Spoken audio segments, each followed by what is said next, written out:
Hello everyone, Ruse HD here with another 1v1 commentary today. It looks like I'm gonna get another upload in, so have no fear. I am here with another replay. I just got this in the mail, I believe today or yesterday, last night, and I checked my inbox and lo and behold I have another replay for you guys. So thankfully, hopefully if I maybe get the odd time, more subscribers equals more chances of more replays. So as you can see, Komaromi sent me this replay. Thank you very much, appreciate it. And he's going up against some crazy team, MSSR Makadir 4. So let's just call him Team 9. I'm just going to go with the Team 9 here since it's just right off the bat. So it looks like it's going to be the British Komar against the German player Team 9. So I'm going to start this game up here. Right off the bat, I'm going to see what Komar is going to go with. Just going to speed this up just a little bit. Looks like he's going to be going for a forward base right off the bat. Let's see what he's possibly building. Don't know if it'll let me. Looks like it's just going to be a depot unless the game's playing tricks with me again. It looks like it's going to be just a depot right off the bat, and he looks like it's going to be a fake airfield. So quick shenanigans going by Komar here. It looks like he's going to be going with a fake airfield right off the bat. Let's see what Team 9 is going to be doing. I'm going to slow this down because I do not like 4 times. Looks like he's going to be going with the radio silence. Let me just see. Radio silence is going to be pretty much pumping out an airfield. Yes, he's going to be pumping out a fake airfield, going for that quick attack that Komar will not be expecting whatsoever. So let's see what's going to go on here. Looks like there's going to be a quick airfield right down here. Maybe trying to get that quick airfield to come out. So Team 9 will think that an airfield's coming, so he'll be countering with air, and then all of a sudden, lo and behold, Komar is going to actually be pushing out here with possibly fake tanks, I believe. Let's see what he's making. Looks like it's going to be fake tanks. Good assumption. So here comes a decoy airfield, actually, and then there's actually a fake tank base, so he thinks there's air coming, but there is no air coming. There's going to be tanks. And what does Team 9 have? Team 9 has JU-87, so this is going to be a very good counter to these tanks right off the bat.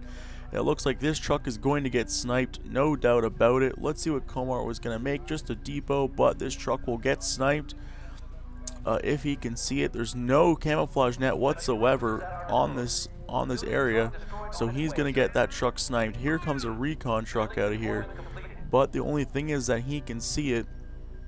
I don't know why there was an outpost being built. I have no idea. But looks like he's just going to go for a straight bombing run on this airfield, even though it's fake. So I believe once this bomb hits it, it will actually show its decoy. I could be mistaken, and yes, it does blow up and will be destroyed as a decoy. So now he knows that there is no air on the field. Looks like these JU-87s will be seeing that there's tanks pushing out here. These 3 fighter bombers alone will easily be able to take out anything that's coming out. It looks like there's another fake building coming, another fake airfield. Very confusing play. It looks like he's going to push it with these tanks. Right now, I don't think Team 9 can see this. No, he has no more ruse cards, so he needs to pump out. He might be researching right now a recon plane, but it looks like he's actually not researching anything at all. It looks like he's going to pump out an armor base and get those tanks out and go for the quick attack.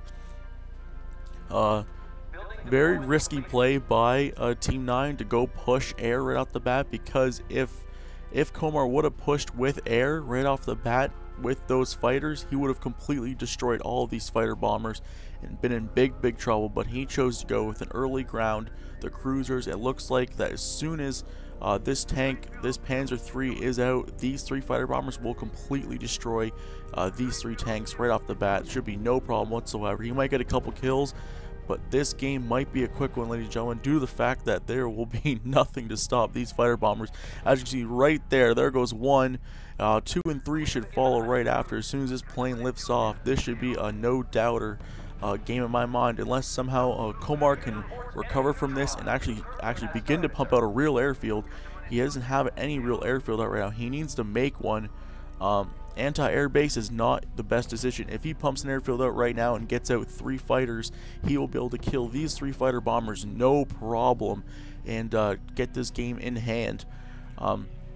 There goes the third unit right there. It looks like there's going to be a few. Looks like all he has is Ju-87s. So if Komar would have switched straight to, I know he's going Bofors, good anti-air defense, but if he would actually have made, oh, it looks like there actually is a real airfield, unless I'm mistaken. No, it's a decoy still. I don't know why it would show airfield. I guess it's just showing me that.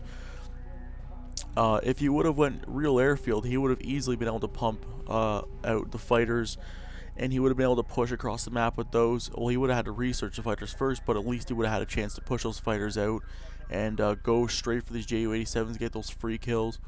Because the fighters, the Spitfires, are much, much better compared to the Ju-87s. Looks like he's going to go just for a straight bombing run and try and maybe blow this armor base up. I doubt he's going to be able to kill it with these three, but anything can happen. No, it looks like I was correct. No kills are going to go. This probably will take a lot of attacks just to kill this armor base. So it looks like right now he's just going to expand out here. He's going to take his fourth base. He's going to push with these 2 Panzer IIIs, or just 1 Panzer III, sorry. The little bit graphics there makes it look like there was 2, but there's only 1. And he's just going to be pretty much pumping out these 8 Ju-87s with the advantage. I'd like to see him go bombers, but there's no real point, I guess, because he believes his opponent has nothing at all, due to the fact that he killed all of his, pretty much what he was making. So this cruiser, I don't know if this cruiser will win this battle against this Panther III. The 2 cruisers should win, no problem. 2 mediums should be able to beat a light. But it is the German army, and their tanks are pretty strong. But like I said, I believe 2 cruisers were going to take out the 1 tank. 3 for sure. But does not matter. He will lose a light tank, but he will kill 3 mediums without a problem. As you can see, crazy amount of Ju-87s coming out right now. Like I said, if Komar would have made another airfield instead of this anti-air, and he would have pumped out those Spitfires after the research, he would have easily, without a doubt, been able to kill all of the Ju-87s. It would have been back in this game. It's very easy. If you go early, if you try and go for, oh, it actually takes out the armor base right there with those Ju-87s, so very powerful. Did not expect that to go down that easily. Maybe the light tank Panzer III contributed to that with a couple shots on the base, but like I was saying earlier, if Komar would have maybe not made this anti-air base, and he would have just actually pumped out an airfield, researched Spitfires, and pumped a couple out with radio silence, he would have been able to get himself back in this game. If you are a British player and you try and go for something else other than an airfield, and you pump out and the opponent just say goes air against you and starts taking that early lead, all you really need to do is pump out, stop what you're doing immediately with whatever attack you try to do early on, especially with those tanks. He should have stopped making those armor-based units, pump that airfield out, get those Spitfires out quickly, and start pushing with those Spitfires to take these Ju-87s out, and he would have been able to take the lead in the game very quickly, because just the fact that the Spitfires are so strong against any air, and the German air is not that great. I know he has a ton of fighter bombers, but he only had about 3 or 4 at the time of when he pumped out more tanks. So if he would have just made straight airfield, pumped those Spitfires out as soon as possible, he would have been able to get air dominance again and would have been able to take the lead in this game, no problem. But now the fact that there's so many Ju-87s out on the field, he'll be able to now probably take this supply depot and these 2 right here if he keeps pushing out. But it looks like he's just waiting on Komar's move. Looks like there's going to be some fake decoy units. This is not what you want to spend your ruse cards on right now. All he's going to pretty much do is end up getting bombers. Looks like there's going to be a proto base, so maybe some AVREs and some armored, I believe the British have armored AA. I could be wrong though. Well, let's see.